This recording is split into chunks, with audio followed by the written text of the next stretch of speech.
Et voilà, nous sommes avec nos deux invités, Nasraaldine. Voilà, comme l'a dit Madi, nous allons nous entretenir tout d'abord avec l'invité du jour, qui est M. Jean-Pierre Baptiste, qui est le représentant de la diaspora tchadienne au Mali. Bienvenue. Au dialogue ici. Au dialogue, voilà. Merci. Alors, qui est Jean-Pierre Baptiste? C'est un vieux de 65 ans qui a commencé à travailler comme médecin au Tchad en 1983. Et après 22 ans de bons et loyaux services entre le ministère de la Santé et le ministère de l'Enseignement supérieur, où j'ai été le dernier doyen élu de la faculté de médecine, j'ai été recruté par l'Organisation mondiale de la santé pour finir comme représentant de l'OMS en Mauritanie, 7 ans, au Bénin, 3 ans, et au Mali. Je viens de prendre ma retraite il y a quelques mois. Quelques mois. Il y a quelques mois. Précision. Donc, et juste ici, effectivement, j'ai été désigné par la diaspora tchadienne au Mali pour être le délégué de cette diaspora. Nous sommes deux et on est arrivé dans ce cadre-là au niveau du dialogue.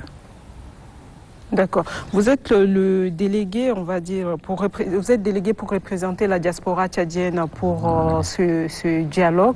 On a envie de savoir, voilà, la première question de savoir comment se déroule le dialogue, selon vous, vu que vous représentez toute une diaspora. Oui, c'est vrai, c'est une question assez complexe, mais je pense que de mon point de vue, comment se déroule le dialogue se déroule bien. On aurait aimé, bien sûr, beaucoup plus d'inclusivité au niveau de ce dialogue. On aurait aimé des gestes forts par rapport à avant le dialogue ou pendant le dialogue. Bon, maintenant, les travaux avancent bien. On est bientôt vers la fin. On a beaucoup d'espérance par rapport à ce dialogue. Mais bon, ça c'est mon point de vue personnel et je pense que d'une manière générale, tout ce que la diaspora, qu'elle soit au Mali ou ailleurs, recherche, c'est avoir un peu de stabilité dans ce pays, avoir un peu de développement dans ce pays, penser à nos populations tchadiennes et le but final étant une amélioration des conditions de vie des populations tchadiennes. C'est inadmissible qu'au XXIe siècle, on ait de la famine, on ait tous les enfants dans les différentes, je m'excuse si je parle pas de région, dans les 14 préfectures n'aient pas accès à des écoles correctes, qu'au niveau santé, des femmes décèdent au cours d'une césarienne toute banale qu'on ne peut pas faire, qu'au niveau de l'éducation, cette éducation ne soit pas renforcée. Le challenge, il est gros pour la personne qui va venir et je pense que l'idée principale pour moi, en tout cas, c'est que toutes les résolutions de ce dialogue soient appliquées, qu'on ait une bonne justice qui soit fonctionnelle, qu'on met fin à l'impunité, qu'on met, disons, que tous les Tchadiens dans le 1 284 000 km² se chantent chez eux, réellement chez eux, sans aucun problème, qu'on règle beaucoup de conflits. Et nous voyons actuellement l'actualité, il y a beaucoup de morts dans certaines régions, les conflits intercommunautaires, qu'on mette fin à tout ça pour qu'enfin, je dis bien enfin, ce pays puisse se développer, soit un pays normal et qu'on arrête ce passage de pouvoir par les armes. Donc qu'on revienne à un système, qu'on intègre une vraie démocratie au niveau du Tchad et qu'on pense surtout aux populations tchadiennes. Et c'est les populations qui sont en train d'en pâtir, c'est pas moi, c'est pas vous, mais c'est les gens qui sont dans la région. Ayant eu l'occasion de visiter les 14 préfectures à l'époque du Tchad, je peux vous assurer que le Tchad, c'est pas une N'Djamena. Et quand vous allez à l'intérieur, parfois c'est triste de voir des gens qui vivent dans des conditions très difficiles, qui n'arrivent même pas à s'alimenter. Et c'est ce challenge-là que devrait avoir le pouvoir, les gens qui sont au pouvoir, pour pouvoir améliorer les conditions de vie des populations tchadiennes. Sans éducation, tout ce que nous faisons, c'est zéro. Sans formation de nos enfants, sans formation des cadres, sans possibilité pour les jeunes qui ont été formés. Vous savez, les familles triment pour former leurs enfants. Et après, ils sont bacheliers, ils ont leur licence, leur maîtrise, et ces enfants, cette jeunesse-là, elle est en train de trimer dans la rue. Il faut trouver un accès pour l'emploi au niveau de la jeunesse. Ça aussi, c'est un problème très important. Je pense que ça va rentrer dans la feuille de route de la personne qui viendra après les élections. Et aussi bien dans la feuille de route de Tanzanie. Il y a beaucoup de choses à faire. Vous savez, diriger le Tchad, je sais que c'est pas facile. C'est pas facile, C'est pas facile, mais je pense que si nous avons en priorité la justice, nous avons en priorité la lutte contre l'impunité, nous avons une meilleure utilisation de nos ressources pour que ça aille au niveau des populations, pour le développement de ces populations. Je pense qu'on aura le jackpot. Mais docteur, vous êtes, on va dire en quelque sorte que vous êtes porte-parole de la diaspora. Donc vous représentez cette diaspora au niveau de ce dialogue. Quel sera l'apport de la diaspora, on va dire, après le dialogue? Vous parlez de la diaspora. Moi, je vais vous donner un simple exemple. Nous avons dans les pays limitrophes du Tchad, je prends l'exemple du Mali, oui, des centaines de cadres qui travaillent à l'extérieur. Pourquoi? Et le pays a besoin de ces cadres-là.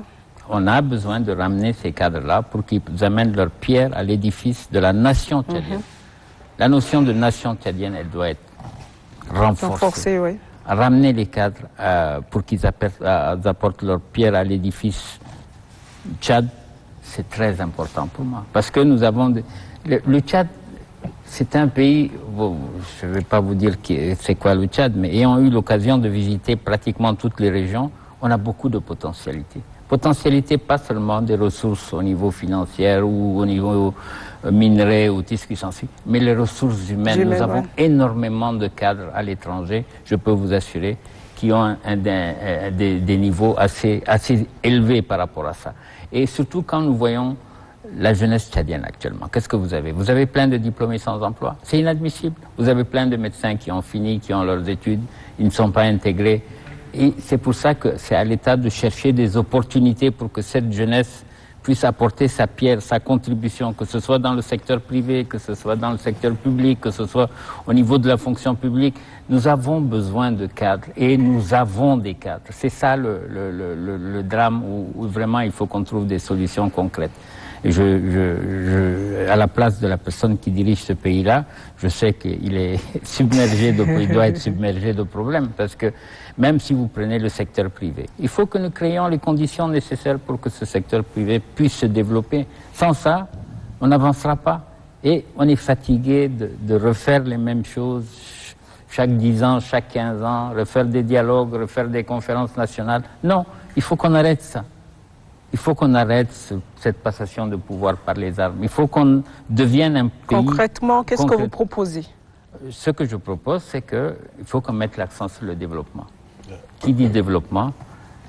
Si nous n'éduquons pas les enfants, si nous ne formons pas des cadres au niveau d'un pays, la force d'un pays, ce sont ses cadres.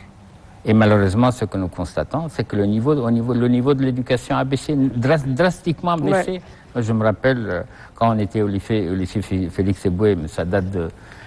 J'ai eu mon bac en 76, donc ça fait très longtemps. Le niveau était excellent. Et puis les gens qui étaient du lycée Félix Eboué ou bien du lycée technique, c'était pas des gens qui échouaient quand ils allaient à l'extérieur. Ils avaient un très bon niveau. Et c'est sur ça qu'on doit s'appuyer.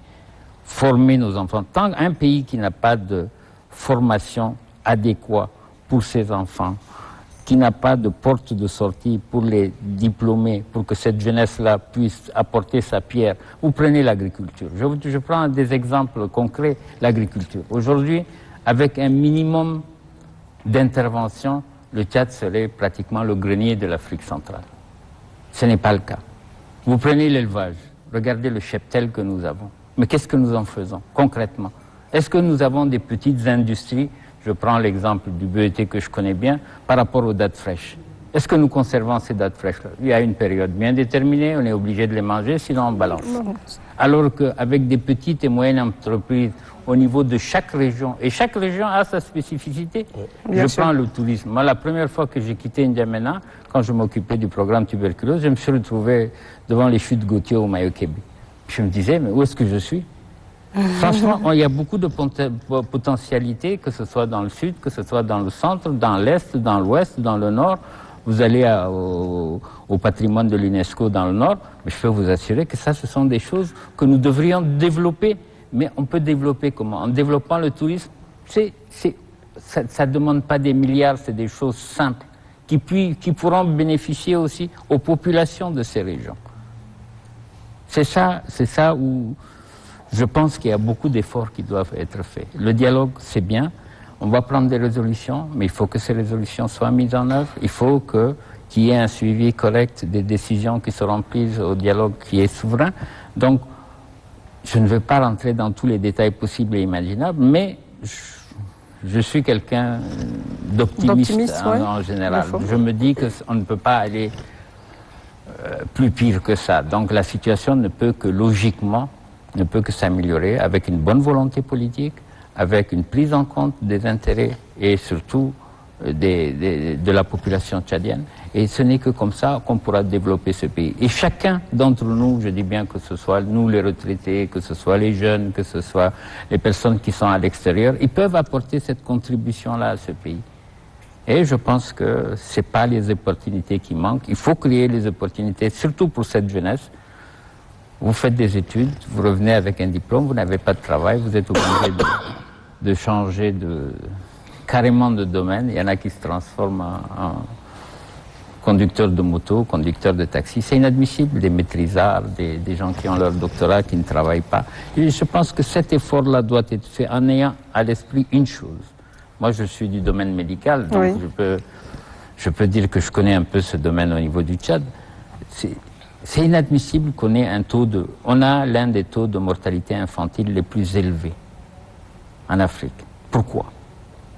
Il faut se poser la question pourquoi et trouver des solutions pour que vous faites des enfants, vous êtes sûr que ces enfants-là puissent être vaccinés, puissent avoir accès aux soins, puissent avoir accès aux structures sanitaires. Il y a des gens qui font 200 km pour atteindre une structure sanitaire. Est-ce que c'est normal au XXIe siècle? Non.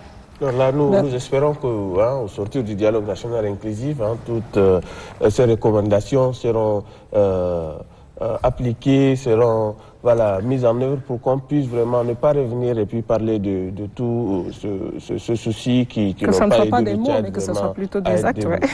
Voilà. Merci, docteur Jean-Pierre Baptiste. Vous restez encore sur ce plateau, mais quand même...